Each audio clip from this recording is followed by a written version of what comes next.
Friends, आज की इस वीडियो में हम चक्रवृद्धि ब्याज निकालना सीखेंगे। बिल्कुल। तो दोस्तों, अगर आप किसी कम्पिटिटिव एग्जाम की तैयारी करते हैं तो इस वीडियो को शुरू से लेकर अंत तक जरूर देखें। अगर आपने अभी तक चैनल को सब्सक्राइब नहीं किया है तो चैनल को सब्सक्राइब जरूर कर लें। क्यों? तो आइए शुरू करते हैं। क्वेश्चन नंबर 1 से 16,000 रुपये का 5% वार्षिक चक्रवृद्धि ब्याज की दर से 2 वर्षों का चक्रवृद्धि ब्याज ज्ञात करें। इसमें दिया गया है कि 16,000 रुपये का और 5% वार्षिक ब्याज की दर से 2 वर्षों का चक्रवृद्धि ब्याज हमें ज्ञात करना है। यानी चक्रवृद्धि ब्याज का मतलब है कि हमें CI निकालना है। देखिए, ऐसे जब भी सवाल कहीं पर भी पूछे, कहीं पर भी एग्जाम में आए, तो हमें सबसे पहले हमें दर लेनी है। दर कितना है? 5%। इस दर को हमें भिन्न में बदल लेना है, यानी 5% को हम फ्रैक्शंस में बदलेंगे।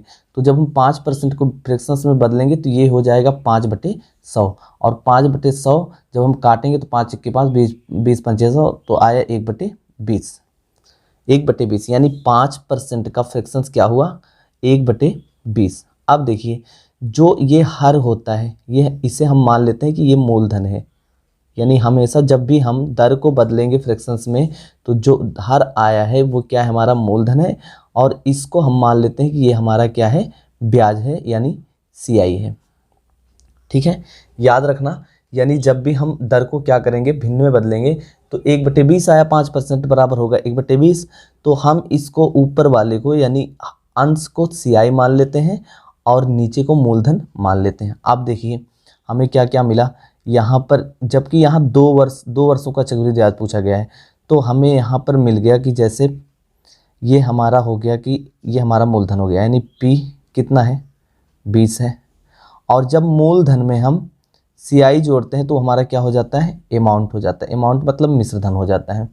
यानी मूलधन हमारा 20 है और हमें ब्याज कितना मिला? 1। तो कितना हो गया अमाउंट? 21, यानी मिश्रधन 21 हो गया। लेकिन यहाँ 2 वर्ष की बात कर रहा है कि 2 वर्ष का चक्रवृद्धि ब्याज निकालना है, तो हमें 2 बार ऐसे लिख देना है, यानी 20, 20, 21, 21। अब क्या करना है? इनका जो है गुणा करा लेना। 20 बिसाम में कितना होता है? 400। ये आ गया 400, और 21 का हम गुणा करा लेंगे तो आएगा 441। अब देखिए 441 आया।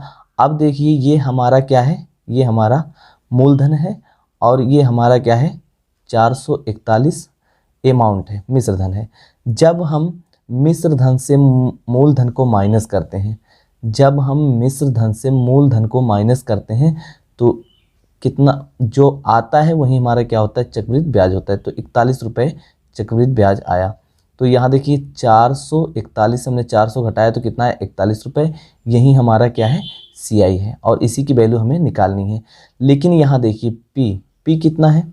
400 है। P हमारा कितना है? 400 रुपये। 400, जबकि यहाँ P 16,000 रुपये दिया गया है। बोला है 16,000 रुपये का 5%, यानी P हमारा क्या है? 16,000। यानी ये 400 की वैल्यू किसके बराबर है? 16,000 के बराबर है। तो 1 की वैल्यू किसके बराबर होगी? 400 के। यानी 16,000 में हम 4 से भाग देंगे तो 1 का माना है, 1 वैल्यू 4। हमें CI चाहिए, तो CI 41 है, और एक यूनिट की वैल्यू कितनी है? 400 रुपये। हम गुणा करा देंगे तो 41 में अगर हम 4 से गुणा कराएंगे तो ये आ जाएगा 1640 रुपये। यही हमारा क्या होगा? चक्रवृद्धि ब्याज होगा। तो 1641 रुपये हमारा यही उत्तर होगा। अगला प्रश्न है, 6,000 रुपये का 5% चक्रवृद्धि ब्याज की दर से 3 वर्षों का चक्रवृद्धि ब्याज ज्ञात करें। यानी मूलधन कितना है? 6,000 रुपये है, और 5% चक्रवृद्धि ब्याज की दर है, और 3 वर्षों का चक्रवृद्धि ब्याज ज्ञात करना है। तो हमें क्या करना है? पहले हमें दर ले लेना है। दर कितनी है? 5%। इस 5% को हमें बदल देना है किसमें? भिन्न में। तो 1/20 आ गया। तो यहाँ जो नीचे आता है वो हमारा क्या होता है? मूलधन, यानी प्रिंसिपल होगा, और जो अंश में रहता है हमारा क्या होता है? CI, यानी चक्रवृद्धि ब्याज होगा। तो अगर यहाँ पर हम P निकालें और अमाउंट निकालें तो P हमारा कितना है? 20 है, यानी मूलधन कितना है? 20 है, और अमाउंट जब हम मूलधन में चक्रवृद्धि ब्याज को जोड़ते हैं तो हमारा क्या आता है? अमाउंट, यानी 21।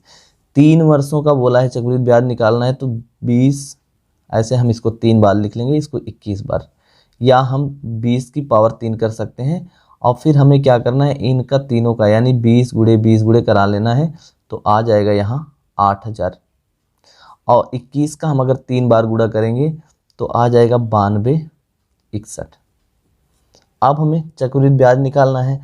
तो मूलधन अगर हमारा 8,000 रुपये है, अमाउंट हमारा 9,261 रुपये है, तो ब्याज हमें कितना मिला, यानी चक्रवृद्धि ब्याज हमें कितना मिला, 1261।